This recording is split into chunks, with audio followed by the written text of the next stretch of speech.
বন্ধুরা, সর্বপ্রথম আপনারা রেশন কার্ডের অফিসিয়াল সাইট খোলার পর এরকম একটা ইন্টারফেস আসবে।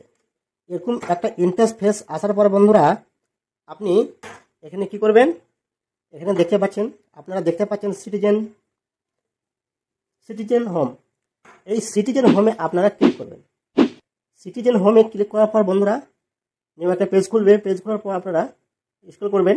এখানে দেখবেন রেশন কার্ড রিলেটেড ব্যানার, এখানে আপনারা ক্লিক করবেন। এখানে ক্লিক করার পর বন্ধুরা, এখানে দেখতে পারবেন অফিস অ্যাপ্রুভাল। এই অফিস অ্যাপ্রুভালে আপনারা ক্লিক করবেন। এখানে ক্লিক করার পর বন্ধুরা, আপনারা এখানে দেখতে পাবেন অ্যাপ্লাই অনলাইনে আপনারা কি করবেন? অ্যাপ্লাই অনলাইনে আপনারা ক্লিক করবেন। অ্যাপ্লাই অনলাইনে আপনারা ক্লিক করবেন। বন্ধুরা, ভিডিওটি আপনার মনোযোগ সহকারে দেখুন। এখানে ক্লিক করবেন। এখানে ক্লিক করার পর বন্ধুরা, পেজটা ওপেন হবে। ওপেন হওয়ার পর একটু লোড নেবে পেজটা। হ্যাঁ বন্ধুরা, এখানে আপনি কি করবেন?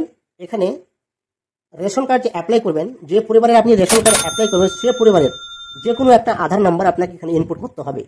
অন্য কোনো আধার নম্বর ইনপুট করলে আপনি রেশন কার্ডের অ্যাপ্লাই করতে পারবেন না। আপনাকে যেই ফ্যামিলির আপনি রেশন কার্ড অ্যাপ্লাই করবেন, ওই ফ্যামিলির এখানে আপনাকে একটা আধার নম্বর ইনপুট করতে হবে বন্ধুরা। আধার নম্বর ইনপুট করার পর এখানে আই হ্যারবি এখানে ক্লিক করবেন। এখানে টিক দেওয়ার পর সেন্ড ওটিপিতে ক্লিক করবেন। সেন্ড ওটিপিতে ক্লিক করার পর বন্ধুরা, ওই আধার কার্ডে যেই মোবাইল নম্বর রেজিস্টার থাকবে, সেই মোবাইল নম্বরে একটা ওটিপি যাবে।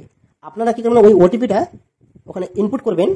এখানে ওটিপিটা লগ ইন করার পর বন্ধুরা, আমরা দেখতে পাচ্ছেন ওটিপিটা লগ ইন হয়ে যাওয়ার পর বন্ধুরা, লগ ইন হওয়ার পর এখানে চলে আসলো।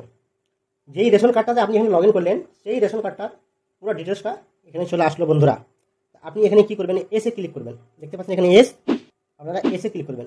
এসে ক্লিক করার বন্ধুরা, এখানে নেক্সটে ক্লিক করবেন। নেক্সটে ক্লিক করার পর এরকম একটা ড্যাশবোর্ড চলে আসবে। রেশন কার্ড অ্যাপ্লাই করার পুরো ড্যাশবোর্ডটা এখানে চলে আসবে বন্ধুরা। পুরো ড্যাশবোর্ডটা চলে আসবে। আপনারা কি করবেন? এখানে দেখতে পাচ্ছেন 4 নম্বর ফর্ম। এই 4 নম্বর ফর্মে আপনারা মনোযোগ সহকারে ক্লিক করবেন। ভিডিওটা আপনার মনোযোগ সহকারে দেখুন। ভিডিওটা যদি ভালো লাগে, ভিডিওটাকে ভালো যদি লাগে বন্ধুরা, আপনারা দয়া করে আমার চ্যানেলটাকে সাবস্ক্রাইব করবেন এরকম ইন্টারেস্টিং ভিডিও পাওয়ার জন্য। আপনারা কি করবেন? এখানে ক্লিক করবেন। ক্লিক করার পর বন্ধুরা কি করবেন? অ্যাপ্লিকেশন আবেদনপত্রের এন্ট্রি। আপনারা কি করবেন? এই জায়গাতে নেক্সটে ক্লিক করবেন। নেক্সটে ক্লিক করার বন্ধুরা, যে আপনি রেশন কার্ডটি অ্যাপ্লাই করছেন, যাদের পরিবারে, এখানে আপনি নেক্সটে ক্লিক করবেন। এই যে ব্যক্তি আপনি রেশন কার্ড অ্যাপ্লাই করছেন, যে লগ ইন করলেন যে আধার নম্বর, ওই পরিবারের কতটা রেশন কার্ড আছে এখানে পুরোটা দেখাবে। দেখার পর আপনি নেক্সটে ক্লিক করবেন। নেক্সটে ক্লিক করবেন বন্ধুরা। নেক্সটে ক্লিক করার পর এরকম একটা ইন্টারফেস চলে আসবে। আবেদনপত্রের এন্ট্রি, অ্যাপ্লিকেশন ফর্ম এন্ট্রি। এখানে কি করবেন? যে ব্যক্তির আপনি রেশন কার্ডটা অ্যাপ্লাই করবেন, ওই ব্যক্তির এখানে আপনার আধার নাম্বারটা দিবেন। ওই ব্যক্তির বার্থ সার্টিফিকেট, যদি হ্যাঁ আরেকটা কথা বলতে বন্ধুরা, যদি যারা আপনি রেশন কার্ডে অ্যাপ্লাই করছেন তার বয়স যদি 5 বছরের নিচে হয়, তাহলে আপনি বার্থ সার্টিফিকেটে অ্যাপ্লাই করতে পারবেন। আর যদি 5 বছরের উপরে তার বয়স হয় বা 5 বছর হয়ে যায়, তাহলে আপনাকে আধার নম্বর দিয়ে অ্যাপ্লাই করতে হবে। আধার কার্ড লাগবে বন্ধুরা। কেননা আমি যে ব্যক্তির রেশন কার্ডটা, এখন যে বাচ্চাটা রেশন কার্ডটা আমি অ্যাপ্লাই করছি, তার বয়স হলো 5 বছরের উপর হয়ে গেছে। আপনারা কি করবেন? এখানে আধার সিলেক্ট করার পর এখানে আধার নম্বরটা ইনপুট করবেন। আধার নম্বরটা ইনপুট করার পর এখানে আধার ইনপুট করবেন। ইনপুট করার পর ভেরিফাই আপনারা ক্লিক করবেন। চলুন আমি এগুলো ডিটেলস করে আপনাদেরকে ভেরিফাই ক্লিক করে দেখাচ্ছি। আপনারা ভিডিওটা মনোযোগ সহকারে দেখতে থাকুন। বন্ধুরা, ভেরিফাই ক্লিক করবেন। ভেরিফাই ক্লিক করার পর ওই যে বাচ্চারা আপনি আধার কার্ডটা অ্যাপ্লাই করছেন, ওই বাচ্চার আধার কার্ডে যে মোবাইল নাম্বার রেজিস্টার আছে, ওই মোবাইল নাম্বারে একটা ওটিপি যাবে বন্ধুরা। ওই ওটিপিটা এখানে ইনপুট করে submit OTP for Aadhaar authentication, এখানে আপনারা ক্লিক করবেন। চলুন আমি ওটিপিটা ইনপুট করে আপনাদেরকে দেখাচ্ছি। অথেন্টিকেশন করার পর যে ব্যক্তি আপনি রেশন কার্ড অ্যাপ্লাই করছেন, এখানে পুরো ডিটেলসটা চলে আসলো বন্ধুরা। পুরো ডিটেলস চলে আসলো। এখানে তার নাম চলে আসলো, আধার নম্বর চলে আসলো, যে আধার কার্ড থেকে পুরো ডিটেলসটা অটোমেটিক উঠিয়ে নিল। পুরো ডিটেলসটা আধার কার্ড থেকে অটোমেটিক উঠিয়ে নিল, ফ্যাচ করে নিল। আপনার এখানে কাস্টের জায়গাতে খালি জেনারেল, যার যেটা ওবিসি থাকলে আপনি ওবিসি সিলেক্ট করবেন, এসটি থাকলে এসটি করবেন, জেনারেল থাকলে জেনারেল। আমার ক্ষেত্রে জেনারেল, তো আমি জেনারেলে ক্লিক করব বন্ধুরা। জেনারেল ক্লিক করব বন্ধুরা। এখানে দেখুন যে আধার কার্ডে আপনি যার আধার কার্ডে যে ব্যক্তি, যে বাচ্চাটা আপনি রেশন কার্ড অ্যাপ্লাই করছেন, তার বাবার নাম এখানে অটোমেটিক আসবে। এখানে সিও দেখাচ্ছে, এই সিওটাকে আপনাকে কেটে দিতে হবে। সিওটাকে এখান থেকে হটিয়ে দিবেন। সিওটাকে কেটে দেওয়ার পর তখন এখানে সিলেক্ট করবেন। এখানে সিলেক্ট করবেন ফাদার, যেটা রিলেশন লাগবে, ওই বাচ্চার যে সম্পর্কে যে লাগবে সিলেক্ট করবেন। কারণ বাবা লাগতে পারে, মাথা লাগতে পারে, স্পষ্ট লাগতে পারে। যে আমি যার অ্যাপ্লাই করছি তার বাবার সম্পর্কে, হেড অফ ফ্যামিলি। সিলেক্ট অভিভাবকের ধারণা নির্বাচন করুন। এখানে যেটা হবে সেটা সিলেক্ট করুন। আমার ক্ষেত্রে হচ্ছে ফাদার, আমি ফাদার সিলেক্ট করলাম। আর বন্ধুরা, আর যদি কোনো ওই ব্যক্তির জন্য কোনো অপশন, ওই ব্যক্তির জন্য শারীরিক কোনো সমস্যা থাকে, হ্যান্ডিক্যাপ থাকে, ডিজেবল থাকে, কোনো ধরনের সমস্যা থাকে, আপনি এখানে ক্লিক করতে পারেন। আমার ক্ষেত্রে নাই, তাই আমি কনফার্ম ক্লিক করছি বন্ধুরা। আপনারাও কালার ফর্মে ক্লিক করবেন। কালার ফর্মে ক্লিক করার পর বন্ধুরা এরকম একটা ইন্টারফেস চলে আসবে বন্ধুরা। এই ইন্টারফেসে দেখাবে বন্ধুরা, আপনি যদি চান যে আর আপনি একের বেশি যদি রেশন কার্ড অ্যাপ্লাই করেন, একজন থেকে দুজনের যদি রেশন কার্ড আপনি অ্যাপ্লাই করেন, তো এখানে অ্যাড আলাদা মেম্বারে ক্লিক করতে হবে। আমার ক্ষেত্রে আমি অ্যাপ্লাই করছি, আমি অ্যাপ্লাই করার পর এখানে অ্যাপ্লাই করার পর পুরো ডিটেলসটা চলে আসবে। আপনি এখানে বাচ্চার নাম দেখতে পাবেন, ডেট অফ বার্থ দেখতে পাবেন, জেন্ডার দেখতে পাবেন, তারপর বাচ্চার বাবার নাম দেখতে পাবেন, আধার নাম্বার দেখতে পাবেন। আপনি যদি কিছু ভুল থাকে এখানে অ্যাকশনের বাটনে ক্লিক করে আবার ওটাকে এডিট করতে পারবেন। আমার কিছু ভুল নাই বন্ধুরা, আমার সব কিছু ঠিক আছে।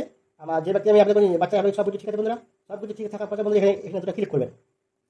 1 নম্বরে ক্লিক করবেন, 2 নম্বরে ক্লিক করবেন। 2 নম্বরে ক্লিক করা বন্ধুরা এখানে নেক্সটে ক্লিক করবেন। চলুন বন্ধুরা আমি নেক্সটে ক্লিক করছি, আপনারাও নেক্সটে ক্লিক করবেন। নেক্সটে ক্লিক করার বন্ধুরা এখানে আপনাকে চাইছে নিশ্চিত করতে চাইছে যে আপনি এগোতে চান না, আপনি যদি এগোতে চান এস করবে, আর যদি এগোতে না চান ক্যান্সেল করতে চান তাহলে ক্যান্সেলে ক্লিক করবেন। আমার সব কিছু ঠিক আছে বন্ধুরা, আমি এসে ক্লিক করলাম। এসে ক্লিক করার পর বন্ধুরা এসে একটা লোডিং নেবে। তারপরে বন্ধুরা এখানে চলে আসবে আপনার অ্যাড্রেসের বিবরণ। তো আপনি কি করবেন, পেজটাকে একটু স্ক্রল করবেন। স্ক্রল করার পর বন্ধুরা এখানে দেখতে পারবেন বাড়ির নাম বা শহর। তো এই জায়গাতে আপনি কি করবেন, ওখানে ভিলেজ দিবেন। এখানে ভিলেজ দিবেন। ভিলেজ দেওয়ার পর বন্ধুরা একটা হাইফেন দিবেন। হাইফেন দেওয়ার পর আপনার গ্রামের নামটা লিখবেন। গ্রামের নামটা লেখার পর বন্ধুরা তারপরে আপনার দ্বিতীয় লাইনটা চলে আসবেন। দ্বিতীয় লাইনটাতে বন্ধুরা আপনাদের পোস্ট অফিস যেটা হবে পোস্ট লিখবেন। পোস্ট লেখার পর হাইফেন দেবেন, তারপর আপনার পোস্ট অফিসের নামটা লিখবেন। তারপরে আপনার পিএস লিখবেন, যেটা আপনার পিএস পড়বে ওটা লিখবেন। তারপরে নিচের লাইনগুলো ডিস্ট্রিক্টটা অটোমেটিক সিলেক্ট থাকবে, আপনাকে কিছুই করতে হবে না। ডিস্ট্রিক্ট আর ব্লক এই দুটো জিনিস অটোমেটিক সিলেক্ট থাকবে। আপনাদের গ্রাম পঞ্চায়েত ওটাও সিলেক্ট থাকবে। আপনাকে শুধু বন্ধুরা এখানে কী করতে হবে, অনলি আপনার যেটা পোস্ট অফিস হবে পোস্ট অফিসটা আপনাকে এখানে সিলেক্ট করতে হবে। পোস্ট অফিসটা যখন বন্ধুরা আপনাদের সিলেক্ট করা হয়ে যাবে, তারপরে আপনার যে পুলিশ স্টেশন আছে সেই পুলিশ স্টেশনটা আপনারা সিলেক্ট করবেন। পুলিশ স্টেশন সিলেক্ট করার পর বন্ধুরা আপনাকে নিজে দেখতে পাচ্ছেন একটা নেক্সট বাটন, ওই নেক্সট বাটনে আপনাকে ক্লিক করতে হবে। চলুন আমি নেক্সটে ক্লিক করছি, আপনারাও নেক্সটে ক্লিক করবেন। নেক্সটে ক্লিক করার পর বন্ধুরা এখানে চলে আসবে ফাইল আপলোড। তো যেই ব্যক্তির আপনি রেশন কার্ডটা অ্যাপ্লাই করলেন ওই ব্যক্তির আধার কার্ড হয় বা বার্থ সার্টিফিকেট হয়, এই দুটোর মধ্যে একটা আপনি যদি বার্থ সার্টিফিকেট দিয়ে অ্যাপ্লাই করেন তাহলে বার্থ সার্টিফিকেট আপলোড করতে হবে। আর যদি আধার কার্ড দিয়ে অ্যাপ্লাই করে থাকেন আপনাকে আধার কার্ড আপলোড করতে হবে। তো আপনি কি করবেন, ফটোশপ থেকে আধার কার্ডটাকে বা বার্থ সার্টিফিকেটটাকে 300 কপি করে নেবেন। 300 কপি ফাইলটা করার পর ওই ফাইলটাকে এখানে আপলোড করবেন। আপলোড করার পর এখানে ফাইনাল সাবমিটে আপনি ক্লিক করবেন।